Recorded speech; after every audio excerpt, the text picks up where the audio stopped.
Bom dia, seus lindos. Tudo bem com vocês? Então, hoje eu acabei esquecendo de carregar o nosso equipamento ultra moderno aqui para poder fazer a gravação da aula.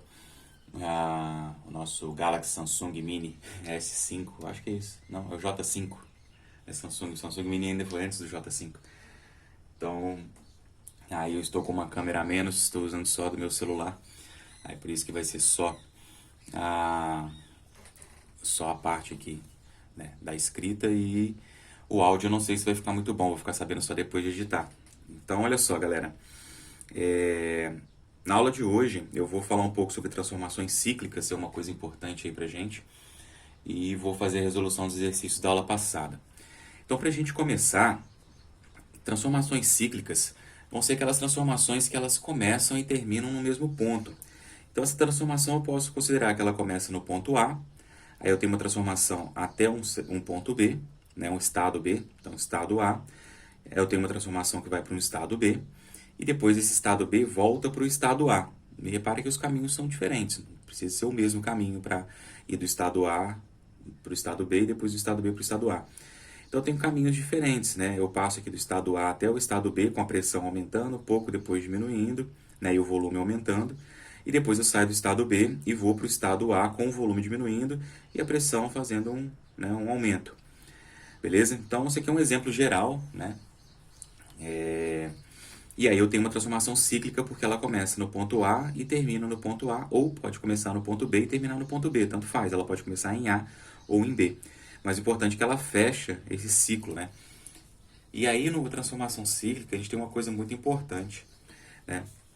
No ciclo, né? Então, eu vou colocar aqui, ó, no ciclo, isso aqui é bem importante, a variação da energia interna do ciclo é igual a zero. Beleza? Então, se você perguntar, qualquer exercício que aparecer perguntando, qualquer situação, perguntar qual que é a variação da energia interna em uma transformação cíclica, a variação da energia interna é igual a zero. Por que ela é igual a zero? Lembra que a variação da energia interna, ela depende da variação da temperatura, ó, do ΔT. Então, se a temperatura inicial é a temperatura no estado A e a temperatura final é a temperatura no estado A, o meu ΔT dá zero, porque o que acontece? O meu ΔT ele vai ser a temperatura final. Se o final do meu ciclo, por exemplo, vamos considerar que ele começa no A e termina no A, beleza? Então, o meu ciclo é assim, ó. Ele vai do estado A para o estado B, e do estado B ele volta para o estado A. Então, eu começo com uma temperatura A e termino com uma temperatura A. Então, minha temperatura final é A, minha temperatura final inicial é A. Então, como as duas temperaturas são iguais, o meu ΔT é igual a zero. E como o meu ΔT é igual a zero no ciclo, a minha variação de energia interna no ciclo também é zero. Beleza? Ah, mas não tem variação de energia interna de A para B? Tem. Tem variação de energia interna de A para B e depois tem variação de energia interna de B para A. Beleza? Só que a quantidade de variação de energia interna que eu tenho de A para B, nesse caso aqui, né, como eu só tenho a ida e a volta, ela vai ser exatamente igual à variação de energia interna de B para A, né? Só que um dos dois é com sinal negativo. Beleza? Porque em um caso a temperatura vai aumentar, no outro caso a temperatura vai diminuir. Vamos supor que em A a temperatura é de 200 kelvins. Aí em B aumenta para 400. Aí de B para A tem que voltar para 200, porque o estado A é o mesmo estado no início, né? É o estado, você está voltando para o estado A. Então, se você tem uma temperatura aqui no estado A, eu tenho uma temperatura A, quando eu volto, eu tenho que voltar para a mesma temperatura para poder voltar para o mesmo estado. E aqui eu tenho uma temperatura B. Então, eu tenho dois estados termodinâmicos desse gás. Eu tenho o estado A e o estado B. Beleza? Se eu saio do A para o B, alguma coisa tem que mudar. Então, nesse caso aqui, mudou pressão, volume e mudou a temperatura. Agora, quando eu volto do B para o A tem que ter, né? Eu tenho que voltar para uma mesma pressão, que é a pressão do estado A, o mesmo volume, que é o volume do estado A, e a temperatura do estado A, para poder dizer que eu voltei para o estado A. Beleza? Então, como eu volto, né, saio de uma certa temperatura e volto para a mesma temperatura, eu não vou ter variação de temperatura no ciclo. E com isso, a variação de energia interna no ciclo é zero. Mas eu tenho variação de energia interna de A para B, porque a temperatura muda, e tenho variação de energia interna de B para A, porque a temperatura muda. Só que uma tem sinal oposto ao da outra transformação, beleza? E aí eles vão se anular. Tipo, se eu tenho 5 joules de energia interna, de variação de energia interna de A para B, de B para A eu vou ter menos 5 joules de variação de energia interna. Beleza? Então, uma coisa importante aqui é isso, né? No ciclo, a variação da energia interna é igual a zero. E outra coisa importante é o quê? Essa área dentro do gráfico aqui, beleza? Essa área, ela é o trabalho, beleza? Então, se eu conseguir calcular essa área interna do ciclo, eu estou calculando numericamente o trabalho, né? Então, a área que eu acho aqui, ela é numericamente igual ao trabalho. Se eu achar uma área de 5, quer dizer que o trabalho vale 5 joules. Se eu achar uma área de 10, quer dizer que o meu trabalho vale 10 joules. E como eu sei se esse trabalho é positivo ou negativo, né? Se o ciclo está no sentido horário, né? Eu tenho aqui no sentido horário,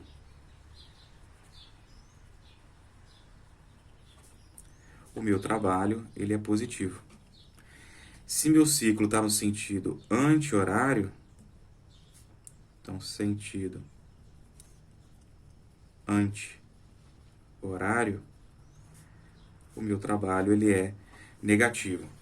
Aí, vou explicar aqui, né, o que é o sentido horário e o sentido anti-horário, porque como hoje a gente não tem o costume mais de usar tanto relógios de ponteiro, né, relógios analógicos, então talvez algumas pessoas podem não saber mesmo o que é um sentido horário e um sentido anti-horário.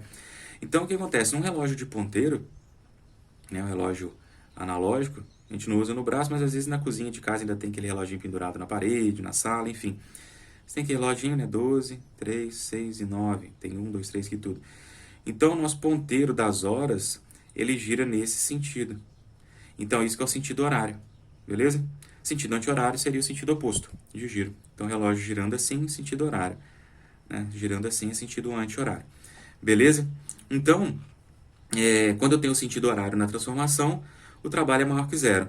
Quando eu tenho sentido anti-horário, o trabalho é menor do que zero. Beleza? A pessoa está pensando, não, mas o Léo acha que a gente não sabe o que é, mas é realmente, eu não faço ideia mesmo se sabe ou se não sabe, porque hoje em dia praticamente ninguém usa relógio analógico, né? Ninguém assim. A grande maioria, né? Lógico que tem muita gente que usa relógio analógico, mas a grande maioria não usa relógio analógico, usa um celular, usa um relógio digital, né? Então, essa é a forma de a gente saber qual que é o sinal do meu trabalho, positivo ou negativo. E por quê? É uma coisa bem simples, na verdade, né? Quando você faz uma transformação no sentido horário, repara que essa curva que passa em cima, né? Se eu pegasse assim, ó, vou fazer o desenho aqui. Essa curva que passa em cima, né? Se eu desenhar o meu gráfico, e lembra que a gente consegue calcular o trabalho a partir da área abaixo do gráfico. Então, ó, repara que se eu vou para cá, eu tenho um aumento de volume. O volume sai daqui e vem para cá, ó, um aumento de volume. Essa área embaixo do gráfico, né, ela vai ter um valor maior do que a volta, porque a volta, olha só, a volta faz isso aqui, ó. Eu tenho uma diminuição do volume. Então, na volta, a minha área é só essa aqui, ó. Então, repara que essa área aqui de baixo, ela é igual tanto na ida quanto na volta. O que sobra é só a área interna. Então, essa área interna aqui é o que sobra da ida e da volta, porque essa área de baixo, na ida, ela é esse tamanho aqui, ó, que está só por baixo, né, desse gráfico, e na volta também ela é só esse tamanho. Então, você tem dois valores, né, na ida e na volta, valores opostos. Se na ida, esse pedacinho de baixo, né, eu estou falando pedacinho só embaixo dessa parte laranjada aqui, ó, beleza? Só esse pedaço aqui, ó, abaixo, beleza? Então, ó, na ida eu tenho esse pedaço, eu tenho esse todo aqui que está cheio de bolinha, mais o de baixo. E na volta eu tenho só o de baixo. Então esse pedaço de baixo eu tenho ele na ida e na volta. Na ida ele é positivo, na volta ele é negativo, então eles se anulam. Beleza? O trabalho que eu tenho na ida, dessa parte aqui, que está mais colorida, né, de preto, eu tenho um trabalho positivo e na volta eu tenho um trabalho negativo. Então eles se anulam. Se eu tenho 5 na ida, eu tenho menos 5 na volta. Sobra só o que está dentro do gráfico. Então por isso que eu posso calcular o trabalho de um ciclo calculando a área dentro de um gráfico. Beleza? Esse gráfico é um gráfico geral. Como é que aparece gráfico para a gente nos exercícios ali? O gráfico mais comum para aparecer para a gente é um gráfico assim, ó. Pressão. E repara que eu só posso calcular o trabalho quando é gráfico pressão por volume, tá, galera? Se é trabalho por temperatura por volume, Volume por temperatura, não dá para calcular o trabalho assim, só se for PV. Pode ser P embaixo, vem em cima, ou P em cima e vem embaixo, tanto faz. Mas tem que ser gráfico PV, pressão por volume. Então o gráfico que costuma aparecer para a gente é o gráfico assim, ó. É o mais comum, né? Um retângulo, um triângulo, alguma coisa que a gente saiba calcular a área, né? Então aqui, ó, estado A, estado B, estado C, estado D. Então aí nesse gráfico ele vai me dar alguns valores, ó. Vou colocar aqui, ó, pressão de 2 e de 8, volume de 4 e de 10, beleza? Aí essa pressão, ela vai estar em 10 elevado a 5 newton por metro quadrado, ou pascal, né? E o volume vai dar, vou colocar 10 a menos 3 metros cúbicos. Então, eu tenho um volume de 4 vezes 10 a menos 3, 10 vezes 10 a menos 3, 2 vezes 10 a 5, 8 vezes 10 a 5, a minha pressão. Beleza? Então, ó, eu tenho o meu gráfico aqui, é um ciclo. Aí ele vai me dar o sentido, né? Eu vou colocar que o ciclo tem esse sentido aqui, ó, sentido horário mesmo. Então, eu já sei que o trabalho vai dar positivo, né? Para calcular o trabalho, basta calcular essa área aqui, ó. Beleza? Se eu calcular essa área, e como é um retângulo, a área de um retângulo é fácil de calcular, né? A área do retângulo é um lado vezes o outro lado. Um lado vale de 4 para 10, eu tenho 6 de diferença, né? A diferença aqui, ó, é 6. Beleza? Então, eu tenho 6 vezes 10 elevado a menos 3, eu não posso esquecer do menos, disso aqui, do menos 3 aqui. E aqui eu tenho uma diferença de 6 também. Então, vai ficar 6 vezes 10 elevado a 5. Então, eu tenho uma área de 36 vezes 10, menos 3 mais 5 vai sobrar 2. Então, 36 vezes 10 a menos 10 a 2, isso dá 3.600, né? É 36 vezes 100, né? 10 ao quadrado é 10 vezes 10 que dá 100. Então, 3.600. Isso quer dizer o quê? Que o trabalho desse meu ciclo é de 3.600 joules. Beleza? Esse é o trabalho realizado, né, por esse ciclo. Aí, a variação da energia interna é igual a zero. Beleza? Eu posso falar que a variação da energia interna aqui do ciclo é igual a zero. Beleza? Mas aí, se o exercício der o valor de temperatura, por exemplo, do estado a partir disso você pode calcular qual que é a temperatura de qualquer outro estado. Porque repara o seguinte, de A para B eu tenho uma transformação que é isobárica, a pressão não muda. Ó, a pressão aqui é 8, aqui também é 8. Então aqui de A para B eu tenho uma transformação isobárica. E de C para D também, ó, de C para D a pressão vale 2, ela não muda. Então, tanto de A para B quanto de C para D, a minha transformação ela é isobárica. Beleza? Agora, de B para C, eu tenho o volume constante. Ó. Em B o volume é 10 e C o volume é 10. Então, aqui eu tenho uma transformação isovolumétrica. Não ficou bom o espaço, mas beleza, aqui é isovolumétrica. E aqui de D para A, a mesma coisa. O meu volume continua constante, né? De D vale 4 e A vale 4. Então, aqui também eu tenho uma transformação isovolumétrica. Beleza? Então, eu tenho uma isobárica, uma isovolumétrica, uma isobárica e outra isovolumétrica. Então, aqui eu tenho um ciclo fechado com duas transformações isobáricas e duas isovolumétricas. Beleza? Na isovolumétrica não tem realização de trabalho, né? O volume não muda, então não tem realização de trabalho. De B para C, o trabalho não tem realização de trabalho. De D para A, não tem variação de trabalho. Não tem variação de trabalho, não tem realização de trabalho.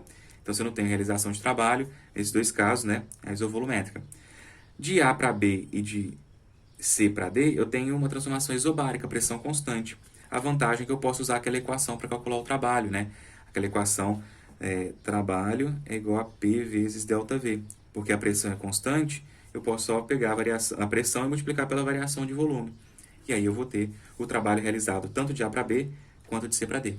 Beleza? E aí, a partir de tudo isso, eu consigo calcular quanto de calor entrou no meu sistema, quanto de calor saiu do meu sistema, beleza? Porque se eu tenho aqui, ó, isobárica, eu tenho a pressão constante e a variação de volume, eu consigo calcular o trabalho a partir dessa equação. Se eu sei a temperatura do estado A, eu consigo calcular a temperatura do estado B a partir daquelas relações que a gente já viu. Ó. Aqui é uma transformação isobárica. Se ela é isobárica, lembra lá, ó, daquela relação pressão, vamos colocar pressão no estado A vezes volume no estado A, dividido por temperatura do estado A, tem que ser igual a pressão no estado B, volume no estado B, dividido pela temperatura no estado B. Beleza? Só que aí se tem uma isobárica, quer dizer que a pressão A e a pressão B são iguais. Você vai poder, né, simplificar essas duas pressões. Vai sobrar só o quê? O volume do estado A dividido pela temperatura do estado A tem que ser igual ao volume do estado B dividido pela temperatura do estado B. E aí você tem os volumes de A e B. Então, se o exercício te dá a temperatura no estado A, por exemplo, vamos supor aqui, ó, que a temperatura no estado A seja uma temperatura de 300 kelvins. Beleza? Então, o volume no estado A vale 4, beleza? Então, 4 vezes 10 a menos 3 dividido por 300. É igual, o volume no estado B é 10 vezes 10 a menos 3 dividido pela temperatura no estado B. Beleza? Aí eu posso simplificar o 10 a menos 3 dos dois lados. Isso aqui vai ficar como para mim? Ó? O 300 passa multiplicando e o 4 passa dividindo. Né? O TB passa para cá multiplicando 4. Ó. Então, a temperatura no estado B é igual a 300 vezes 10 dividido por 4. Beleza? 10 dividido por 4, isso aqui vai dar 2,5. Aí 2,5 vezes 300 vai dar o quê? 750? Se eu não me engano, vai dar 750. Então, 750 Kelvin. Beleza? Então, essa é a temperatura no estado B. Tenho a temperatura no estado A e a temperatura no estado B. Deixa eu só conferir, né, se é 750 mesmo, mas eu acho que é. 300, isso. Só para não continuar o cálculo aqui com o valor errado. Então, ó, se eu tenho os dois valores de temperatura, eu calculo a variação da energia interna. E eu posso calcular a variação da energia interna, aí se o exercício me dá um número de mols, né? Nesse caso não deu. Aí eu podia ter feito direto, né? Se ele me dá um número de mols, beleza, eu vou lá e variação da energia interna é N, R, delta T. Beleza? Eu calculo a variação da energia interna. Como ele não deu variação da energia interna, deixa eu subir só mais um pouquinho aqui, ó. Como ele não deu variação de energia interna, eu posso calcular a variação da energia... Ó, ele não deu o número de mols, né? Eu posso calcular a variação da energia interna como pressão. Como a pressão é constante, eu posso calcular só como P delta V, né? 3 meios de P delta V. Beleza? Por quê? Porque lembra que nRT, né? Eu posso... PV é igual a nRT. Beleza? Então, eu posso substituir esse nRT por PV. Só que ali, ó, ficaria a pressão final, volume final, menos pressão inicial, volume inicial. Né, que seria esse, para poder substituir isso aqui. Só como a pressão é constante, fica para mim só o quê? A pressão, né, ela é volume final menos volume inicial. Isso aqui é um ΔV. Então, quando a pressão é constante, eu posso usar dessa maneira. Na outra aula a gente falou sobre isso, né? 3 meios de P vezes ΔV. Se a pressão não é constante, eu tenho que fazer o quê? 3 meios, né, disso aqui. Né? Vou colocar aqui 3 meios. 3 meios de pressão final vezes volume final menos pressão inicial vezes volume inicial. Isso aqui eu tenho que fazer quando a pressão não é constante. Beleza? Quando a pressão é constante, aí eu tenho que fazer dessa maneira aqui. Beleza? Então, ó, eu tenho os valores. Eu tenho o valor de pressão. Então, a variação de energia interna é 3 meios. A pressão vale 8 vezes 10 a 5 vezes a variação do volume. Ó. 10 e 4, eu tenho uma variação de 6 positiva, porque eu estou indo de A para B. O volume está aumentando. Então, 6 vezes 10 a menos 3. E aí eu calculo a variação da energia interna. Então, a minha variação da energia interna vai dar quanto? Ó, 8 dividido por 2 dá 4. Beleza? 4 vezes 3 vai dar 12. Então, vai dar 12 vezes 6 vezes 10 ao quadrado. Ó, 10 a 5, 10 a menos 3 dá 10 ao quadrado. 12 vezes 3 vai dar 72 vezes 10 ao quadrado, que dá 7.200 joules. Então, essa é a variação da minha energia interna, né, de A para B. E esse é o... cadê o trabalho? Eu calculei o trabalho total, né? Então, ó, eu posso calcular o trabalho de A para B. Então, aqui é a variação de energia interna de A para B. E posso calcular o trabalho de A para B. O trabalho de A para B, ele é com pressão vezes volume, porque a pressão é constante. A pressão é 8 vezes 10 a 5, vezes a variação do volume, que é 6 vezes 10 a menos 3. Beleza? Ó, a variação de volume é de 6. A pressão de A até B vale 8. Então, meu trabalho de A até B vale 48, né? 6 vezes 8, 48, vezes 10 ao quadrado, que vai dar um trabalho de A para B de 4.800 joules. Eu tenho a variação interna, tenho o trabalho, eu consigo calcular a quantidade de calor, né? Porque a variação da energia interna é igual a quantidade de calor menos o trabalho. Aí a primeira lei da termodinâmica, beleza? Eu tenho 7.200 joules de variação da energia interna, a quantidade de calor eu não sei, mas eu tenho que o trabalho é 4.800. Então, eu tenho que meu calor é a soma dos dois, ó. 4.800 vai dar, vezes 200 vai dar 5.000, vezes 7 vai dar 12.000 joules. É positivo, então quer dizer que nessa transformação de A para B, então quantidade de calor ó, de A para B, eu tenho calor entrando no meu sistema, beleza? Porque de A para B eu tenho aumento de temperatura, variação da energia interna é positiva, né? E eu tenho realização de trabalho, o gás realiza trabalho. Então o gás ele expande e o gás aumenta a temperatura. Para isso ele tem que ganhar energia. Então entra energia no meu sistema para acontecer isso. Beleza, galera? Então uma transformação cíclica aí já é muita coisa, né? A gente pode trabalhar várias coisas. Então, primeiro, para a gente poder ter na mente o que é uma transformação cíclica. Na transformação cíclica, eu tenho que o trabalho pode ser dado pela área do gráfico, trabalho do ciclo. Então, a gente está falando aqui sempre do ciclo, o trabalho do ciclo é a área do gráfico, beleza?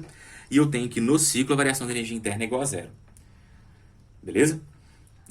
No sentido horário, o trabalho é positivo, no sentido anti-horário, o trabalho é negativo. Isso quando eu falo do ciclo. Quando eu falo de cada estado do ciclo, né, quando eu começo a querer estudar cada variação de estado, aí o que acontece? Aí eu vou ter que ver como o gráfico vai aparecer para mim de alguma forma que eu consiga estudar. Então aqui eu coloquei um retângulo, que é o que mais aparece, e nesse retângulo eu tenho uma isobárica, uma isovolumétrica, outra isobárica e outra isovolumétrica. Como é que eu sei isso? Porque de A para B minha pressão é constante, né? Tá sempre 8. De B para C, o meu volume é sempre constante. Então você tem que prestar atenção nessas coisas para pegar aquelas transformações particulares que a gente já estudou. Beleza? E aí você consegue tirar as informações. Aí o exercício vai te falar, né? Igual falou aqui, ó, temperatura no estado A de 300 kelvin. Então eu consigo calcular a temperatura em cada um dos estados, ó. De A para B, eu calculei que de A para B eu tenho um aumento de temperatura, vai de 300 para 750. Beleza? Mas eu posso calcular a variação da energia interna de A para B usando o pressão e variação de volume, né? Como eu tenho pressão constante, eu posso usar dessa maneira. Se a pressão não fosse constante, eu deveria usar dessa maneira aqui, ó, né? Eu tenho que fazer pressão final vezes volume final menos pressão inicial vezes volume inicial. Eu não posso jogar direto um ΔV e um ΔP, beleza? Então, eu vou lá e calculo a variação da energia interna. Calculei a variação da energia interna, eu sei a variação da energia interna, o trabalho de A para B, como a pressão é constante, eu posso utilizar aquela equação, cadê aqui, ó? Essa equação aqui, ó, pressão vezes ΔV. Utilizei a equação, achei o trabalho de A para B. Com o valor da variação da energia interna e o valor do trabalho, eu consigo calcular a quantidade de calor trocada. E se ela é positiva, se ela é negativa, né? Opa, nem não estava mostrando aqui. Então, ó, com o valor da variação de energia interna de A para B e o valor do trabalho de A para B, eu consigo calcular pela primeira lei da termodinâmica qual que é a quantidade de calor que entrou no meu sistema, ou saiu do meu sistema, nesse caso entrou. Beleza? E aí a gente consegue trabalhar tudo isso. Beleza? Aí eu vou ver se eu deixo alguns exercícios para vocês aí, para vocês trabalharem um pouco essa parte teórica, e vou resolver os exercícios então da aula passada. Beleza?